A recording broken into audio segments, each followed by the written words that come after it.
Cheers!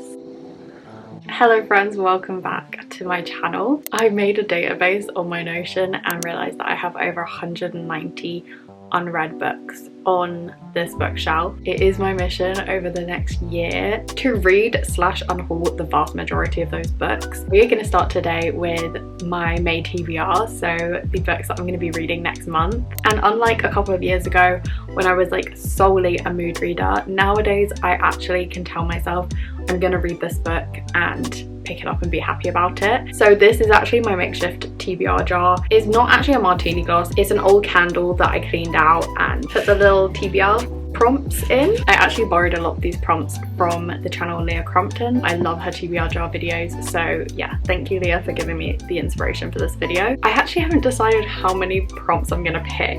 I haven't honestly been reading that much per month. A lot of that is down to the fact that I've been reading really long books recently, so I definitely need to make sure I have more of a mixture of shorter reads on this list. I feel like 5 to 7 prompts, 7 to aim high maybe. I guess let's start.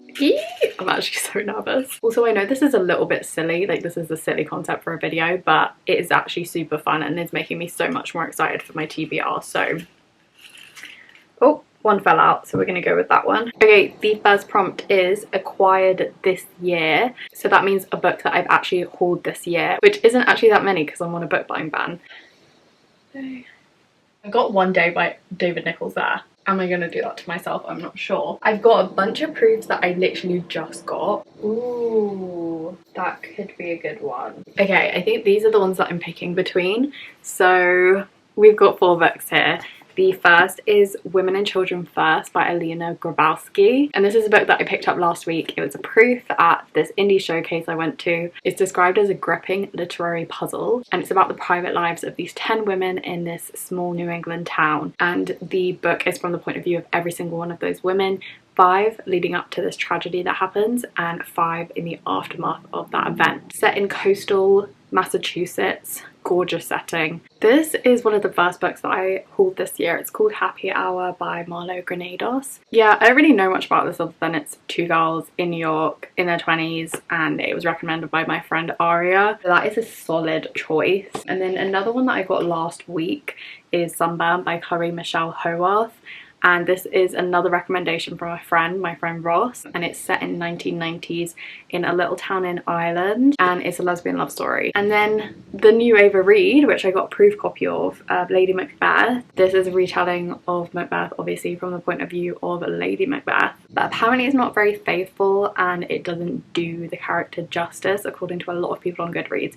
I shouldn't have read those reviews though. I'm really mad at myself that I read those reviews. I did actually take a peek and like read a few pages, and I do love the writing though. So if I could get over that early criticism and not be put off by it, then I feel like I could really enjoy this. So yeah, out of those 4 books, it's like a really tough choice. If I can, then I'll probably pick another one of these with the other prompts. Do I want to go the route of a proof that I can read before the book comes out, or do I want to read a book that's already out? Why am I struggling on the first one? Tell me why I'm struggling. I think I'm gonna pick Women and Children First by Alina Grabowski, just because the premise does intrigue me the most out of all of them. Okay, time for the next prompt. Prompt number 2. Let's go for this one.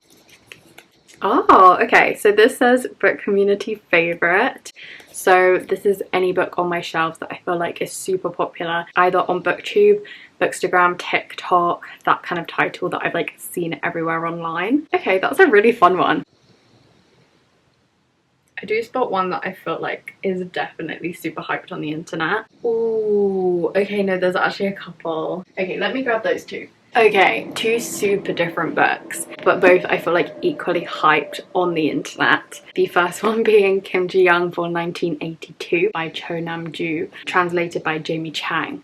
This is so popular on the internet. I feel like this goes like above and beyond like the book community. All I know about this is that it's a South Korean sensation. One of the K-pop band girlies was seen reading this and it kind of exploded on the internet. It's the life story of one young woman born at the end of the 20th century and raises questions about endemic misogyny and institutional oppression that's relevant to us all, but I think certainly in South Korea. So this is one that I have kind of been looking more at recently. It's something that I've had for a while on my shelves and haven't picked up. And the other one is Cleopatra and Frankenstein by Coco Mellows. I was lucky enough to read Blue Sisters by the same author in December and loved it so much. So I do feel like I want to read this really soon and like give it another go, because this is one that I already started and I love the first chapter, but then couldn't quite get into the rest of the book after that. It was a good couple of years ago now. It is about time that I read this one, but I just feel like at the moment, like right now, I am more drawn to Kim Ji-young, so I think I'm going to put this one on my May TBR and save Cleopatra and Frankenstein for another time. Okay, let's go for this one. Oh my god, I'm literally reading all of my proofs.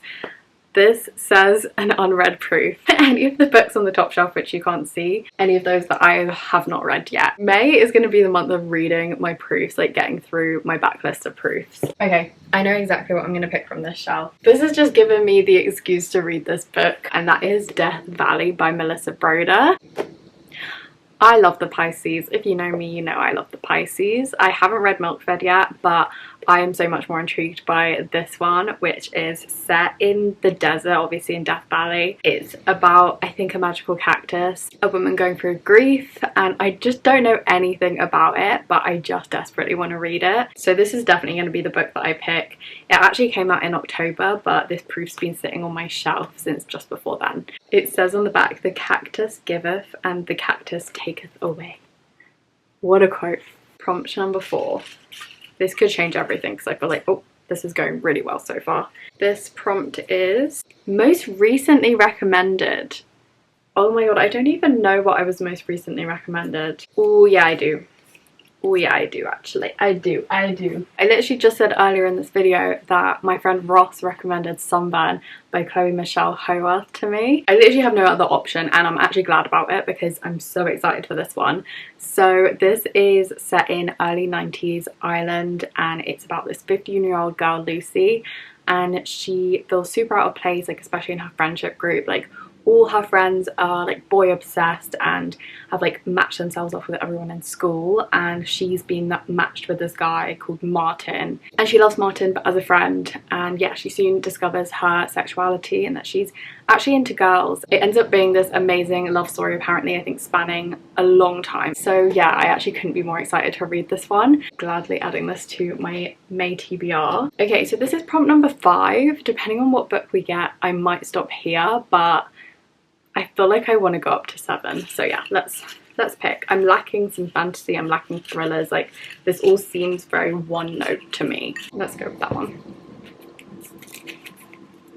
Oh, you are kidding.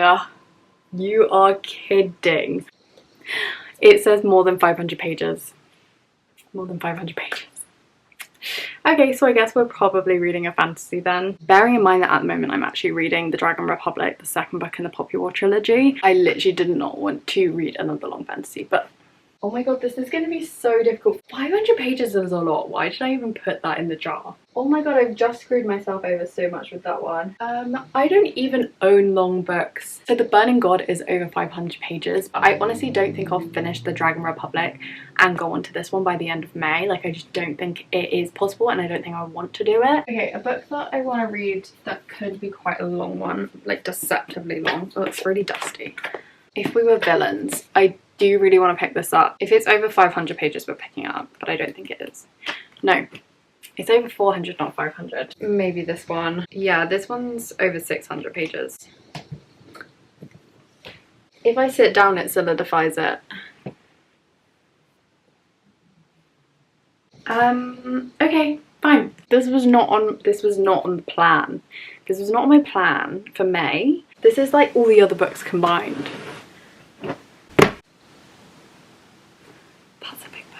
This is a large book. It's over 600 pages, but I actually don't think I've got anything on my shelves that I would have want to read more than this that is over 500 pages. So we are going with Plain Bad Heroines by Emily Danforth.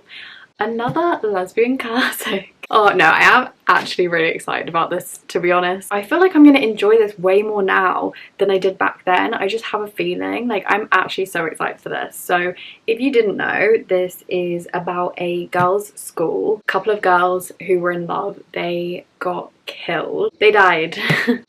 They died on school grounds. Like, weird things happen. I think the school eventually did shut down. Then years later, a production company decides that they're going to film this movie on the school grounds, I think based on the original story, or like just a kind of horror film or something along those lines. And I think the same sort of things start happening again. Like I said, I actually think I'm going to enjoy it way more now. So you know what, just talking about it, I am actually way more excited than I initially was when I saw it on my shelf. Just looking at how fat this is now, I think I am only going to add one more book. I'm going to do one more. So yeah, this is going to be the final prompt. Okay, I like that one. Oh, okay, this one says includes a mystery. That's actually kind of tricky because, I mean, I could go straight to my thriller shelf. I feel like I should do that. Okay, I actually think this one's called In My Name. The only man on this list is going to be Riley Sager with The House Across the Lake. This was definitely not on my radar as a book that I was going to pick up for this video. This is the one that caught my eye, I guess. I kind of want like an actual classic thriller. So no fantasy May. No fantasy May. Almost no man May until Riley came along. She has a detective sat at her kitchen table. She has a man bound and gagged upstairs. She is about to uncover a dark truth so life-changing that nothing will ever be the same again. That actually sounds really good. Okay, cool. The writing is very small though. I don't know if you're seeing this. Very small. But you know what? Let's just go with it. So that is going to be my TBR for May. It's a very colourful one actually. I'm very happy about that. Okay, so just to recap, we have The House Across the Lake by Riley Sager. We've got Sunburn by Chloe Michelle Hoa. We've got Death Valley by Melissa Broder. Kim Ji-young, born 1982 by Cho Nam-ju. Women and Children First by Alina Grabowski. And Plain Bad Herons by Emily M. Danforth. I'm actually so excited by this TBR. This isn't like a TBR I would have necessarily chosen if it hadn't been for this TBR jar, like genuinely. But I am so happy with the books on here. Like, I really did want to fit Death Valley in somehow. I'm so glad I'm finally reading Kim Ji-young. Like, that's been on my TBR like probably the longest out of all of these. I feel like I do have like a relatively good mix on here and stuff that I'm really in the mood for. Let me know which out of these books you would be most interested to read. Let me know if you've read any of them already and like what your thoughts are. And if you're excited to hear my thoughts as well throughout the month of May, I will definitely be vlogging my experience reading some of these. But yeah, that is it for my TBR video for May. So if you like this video, please stick around for the next one. I'm hoping to be churning out all the videos quite soon. This will be the first of hopefully many to come. But yeah, I hope you enjoyed this little video and I will see you next time. Bye!